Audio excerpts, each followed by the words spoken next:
pour les militaires. On vous parle régulièrement de l'action des soldats français engagés fortement au sein de la FINUL, la force intérimaire des Nations Unies au Liban. L'action de la France dans le soutien de ce pays ne se limite pas à cela.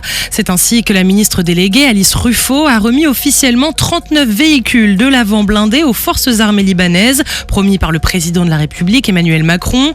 Des moyens capables d'assurer mobilité et protection dans des zones sensibles et de permettre aux forces libanaises de garantir la sécurité des populations et la stabilité du territoire, notamment au sud du pays, dans de meilleures conditions. Un soutien qui passe aussi par l'aide humanitaire et le maintien des échanges avec toutes les parties prenantes pour poser les jalons d'une solution politique durable dans la région.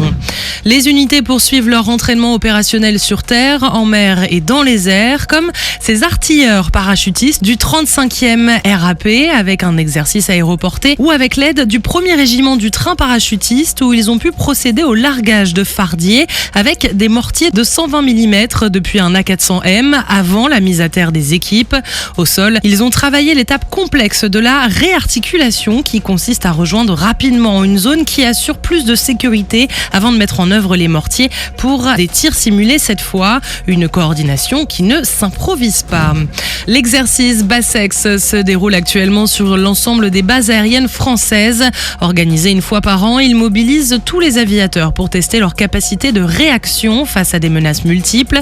Les scénarios s'enchaînent, intrusion, drones, cyberattaques, colis suspects ou encore gestion de blessés. Cet exercice permet d'améliorer la réactivité, renforcer la résilience des bases et entraîner les personnels à gérer des crises complexes en conditions réalistes. Surtout, il se déroule sans jamais interrompre les opérations, comme c'est le cas pour l'exercice Pegasus Exchange qui a réuni les hélicoptères Fennec français et les Chinook de la Royal Air Force sur la base d'Odinham pour renforcer leur coopération. Vol tactique, assaut simulé et mission à basse altitude avec des postes de commando et appui-feu étaient au programme. Une coopération qui s'installe durablement avec un projet de jumelage élargi à l'horizon 2027.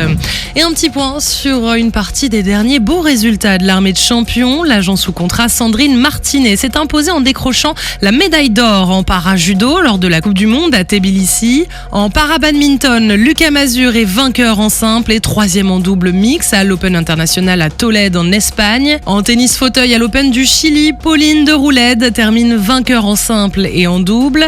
Belle perf également chez les valides comme en ski alpinisme ou en Coupe du Monde. La sergent Axel Mollaret-Gachet termine première en individuel et première en vertical race. La sergent-chef Émilie Harop, 3e en individuel, 2e en vertical race et première au sprint. Et enfin, le sergent-chef Thibaut Anselmet termine 4e individuel et premier au sprint. Et puis on termine avec une actualité plus légère. À Toulon, la Marine nationale vient d'ouvrir sa toute première boutique en France. L'objectif est de se rapprocher du grand public, renforcer sa visibilité auprès des citoyens. On y trouve des vêtements, des objets du quotidien ou encore des produits inspirés de l'univers naval. Une initiative qui s'inscrit dans une démarche plus large alors que la Marine célèbre ses 400 ans cette année. Une manière de faire découvrir la Marine autrement. Sur terre, sur mer, comme dans les airs. Skyrock PLM, en équipe avec Uneo, la mutuelle des forces armées.